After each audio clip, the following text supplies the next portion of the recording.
അപ്പസ്തോലന്മാർ രക്ഷയുടെ സാക്ഷികളാകാൻ, സഭയുടെ അടിത്തറയാകാൻ ക്രിസ്തു തിരഞ്ഞെടുത്തവർ, ഉത്ഥാനത്തിൻ്റെ സാക്ഷികൾ, സർവസൃഷ്ടജാലങ്ങളോടും സുവിശേഷം പ്രസംഗിക്കാനായി ക്രിസ്തു നിയോഗിച്ചവർ, പെന്തക്കുസ്തായിൽ ആത്മാവിനാൽ നിറഞ്ഞ് സാർവത്രിക രക്ഷയുടെ തുടർച്ചയാകുന്നവർ, ആദിമസഭ മാനസാന്തരത്തിലൂടെ മാമോദീസായിലൂടെ കൂട്ടായ്മയിലേക്ക് രക്ഷയിലേക്ക് കടന്നുവരുന്നു.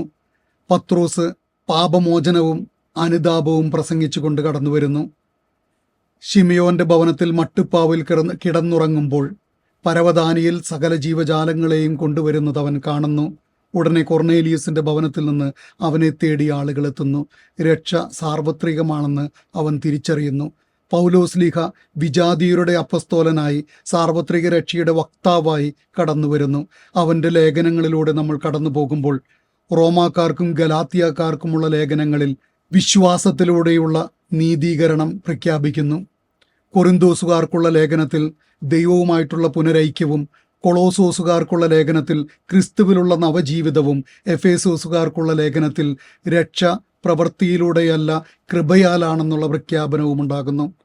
അവസാനം യോഹന്നാന്റെ വെളിപാട് ഗ്രന്ഥത്തിലേക്ക് എത്തുമ്പോൾ വിജയശ്രീലാളിതനായ കുഞ്ഞാടിലൂടെ രക്ഷ പൂർത്തീകരിക്കുന്നു. ഈ കുഞ്ഞാടിന്റെ രക്തത്തിൽ കഴുകി വെളുപ്പിച്ച വെള്ളവസ്ത്രധാരികളായി സ്വർഗത്തിലേക്ക് വിശുദ്ധർ പ്രവേശിക്കുന്നു. ഇവിടെ പുതിയ ആകാശവും പുതിയ ഭൂമിയും സൃഷ്ടിക്കപ്പെടുന്നു. രക്ഷ ദൈവത്തിൻ്റെ ദാനമാണ്.